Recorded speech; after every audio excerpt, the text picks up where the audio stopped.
வணக்கம் மாணவர்களே, நம்ம இப்போ 10ஆம் வகுப்பு கணித பாடத்தில் உறவுகளும் சார்புகளில் பயிற்சி 1.4ல் 8வது கணக்கு பார்க்குறோம். A = the set of all -1 1 மற்றும் B = 0 2 என்க. மேலும் f such that a to b ஆனது f of x = ax plus b என வரையறுக்கப்பட்ட மேல் சார்பு எனில் a மற்றும் b ஐ காண்க. மேல் சார்புனா என்னது? துணை மதிப்பகமும் வீச்சகமும் சமமாக இருந்தால் தான் அது மேல் சார்புன்னு சொல்லியிருக்காங்க. இப்போ நம்மளுக்கு வந்து ஒரு விதி கொடுத்துருக்காங்க. 2 ஜோடி கணங்கள் என்ன கொடுத்துருக்காங்க? ஏயும் பியும் ஒரு கணம் கொடுத்துருக்காங்க. ஃபஸ்ட்டு வந்து நம்ம வந்து அம்புக்குறி படம் போட்டாலும் சரி, இல்லை வந்து நம்ம பிரதியீட்டு செஞ்சாலும் நம்மளுக்கு வந்து ஒன்றும் ஈஸியாக வந்துடும். ஓகேவா? சரி, ஃபஸ்ட்டு வந்து என்ன கொடுத்துருக்காங்க? விதி என்ன கொடுத்துருக்காங்க? f of x = ax plus b. f of x வந்து நம்ம வந்து ஃபஸ்ட்டு வந்து என்ன எழுதிக்கிறோம்? நம்ம ஃபஸ்ட்டு வந்து பிரதியிடும் என்ன எழுதுகிறோம்? f of -1 தானே இருக்குது. f of -1 போடும்போது வர ஆன்சர் வந்து பியில் இருக்கணும். அப்படின்னா வந்து என்ன இருக்குது நம்மளுக்கு? a × -1 ப்ளஸ் b போட்டோம்னா என்ன வரும் உங்களுக்கு? -a plus b = 0. இதை வந்து 1ன்னு வச்சுக்கிறோம். அடுத்து ரெண்டாவது இதில் வந்து என்ன கொடுத்துருக்காங்க? f of ஃபஸ்ட்டு வந்து 1 கொடுத்துட்டோம். -1 கொடுக்கும்போது அங்கே 0 வந்துருச்சு. அடுத்து என்ன கொடுக்குறோம்? 1 கொடுக்குறோம். 1ன்னு கொடுக்கும்போது என்ன வரும்? a ப்ளஸ் b வந்து கொடுத்துருக்காங்க.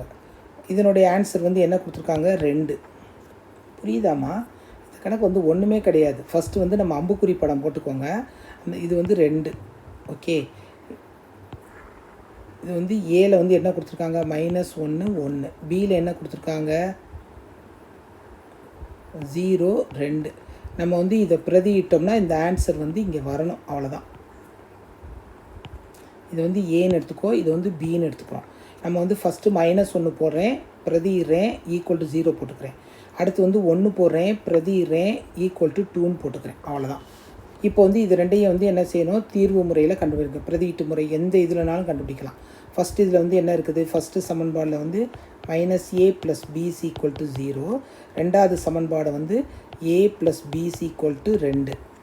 இப்போ வந்து இதை டைரெக்டாகவே நம்ம வந்து கூட்டலாம். கூட்டும் போது என்ன வரும்? இங்கே 0 ஆயிரும். இங்கே 2b = 2.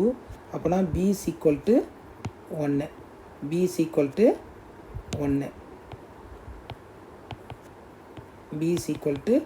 1. இப்போ இந்த பியை வந்து எதில் பிரதியிட போகிறோம்? நம்ம ஏதாவது ஒரு சமன்பாட்டில் பிரதியிடும். பியை வந்து எதில் பிரதியிடலாம்? ஏதாவது ஒரு சமன்பாட்டில் பிரதியிடும். b = 1ஐ 2இல் பிரதியிடு. a + b = 2. இதான் ரெண்டாவது சமன்பாடு. பியை போடுறோம்.